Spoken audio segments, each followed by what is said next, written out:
రామాయణం అంటే శ్రీరాముడు వానరసేనతో కలిసి సీతని అపహరించుకుపోయిన రావణుణ్ణి అంతమొందించడమే కాదు, అంతకు మించి ఆజానుబాహుడు అరవిందలోచనుడు అంటూ శ్రీరాముడి స్వరూపాన్ని వర్ణిస్తూ ఆ ఇక్ష్వాకు తిలకుడి కథను వాల్మీకి అద్భుతంగా రచించే ముందు వాల్మీకి నారదుణ్ణి ఎన్నో ప్రశ్నలు వేశాడు.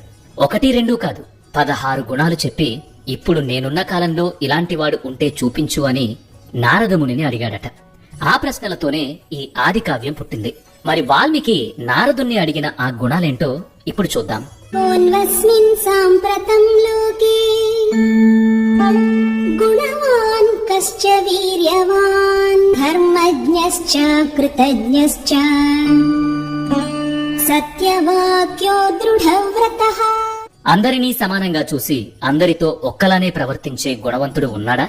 ఎంత పెద్ద యుద్ధం వచ్చినా సరే బెదరక చెదరక ఆ పరిస్థితులకు ప్రభావితం కాకుండా చుట్టూ ఉన్న వారిలో మార్పు తెచ్చే వ్యక్తి ఉన్నాడా? ధర్మం తెలిసినవాడున్నాడా? ఎవరు ఏ చిన్న సాయం చేసినా మర్చిపోలేని గుణవంతుడు ఉన్నాడా? ఎప్పుడూ సత్యమే మాట్లాడే, ఏ పని మొదలు పెట్టినా దాన్ని పూర్తి చేసి ఎన్ని విఘ్నాలొచ్చినా మధ్యలో విడిచిపెట్టకుండా ముందుకెళ్లే దీక్షవ్రతుడు ఉన్నాడా అని అడిగాడు వాల్మీకి. ఇప్పటి కాలంలో ఎంతమందికి ఈ లక్షణాలన్నీ ఉన్నాయి? పోనీ ఇక్కడితో వాల్మీకి ప్రశ్నలు ఆగాయా అంటే లేదు. చారిత్రేణ చకో యుక్తః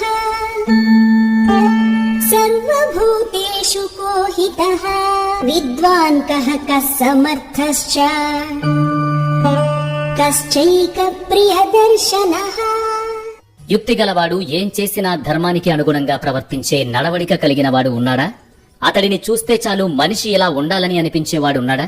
ఎంత పరాక్రమవంతుడైనా సమస్త భూతముల పట్ల దయ కలిగిన వాడున్నాడా?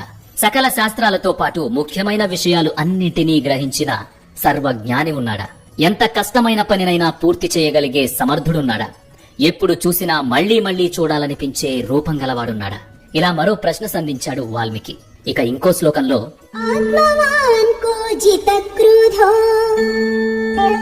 ద్యుతిమాన్ కో న సూయకః కస్య బిభ్యతి దేవాశ్చ జాతరోషస్య సంయుగే. ఇలా వాల్మీకి నారదుణ్ణి ప్రశ్నించాడు. ఏ పని మీద అయితే బయలుదేరాడో దాని మీద మాత్రమే దృష్టి పెట్టి మిగతా వాటిపై దృష్టి మరల్చనంత ఏకాగ్రత ఉన్నవాడు ఉన్నాడా?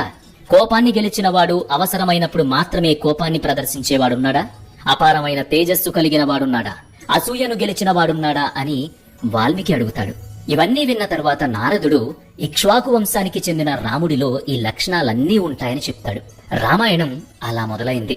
ఇక రేపటి పాడ్కాస్ట్ లో ఈ గుణాలు రాముడిలో ఎక్కడ కనిపిస్తాయి, అసలు రాముడు యుద్ధం చేస్తుంటే ఎలా ఉండేది మొదలైన విషయాలన్నీ కూలంకషంగా చెప్పుకుందాం.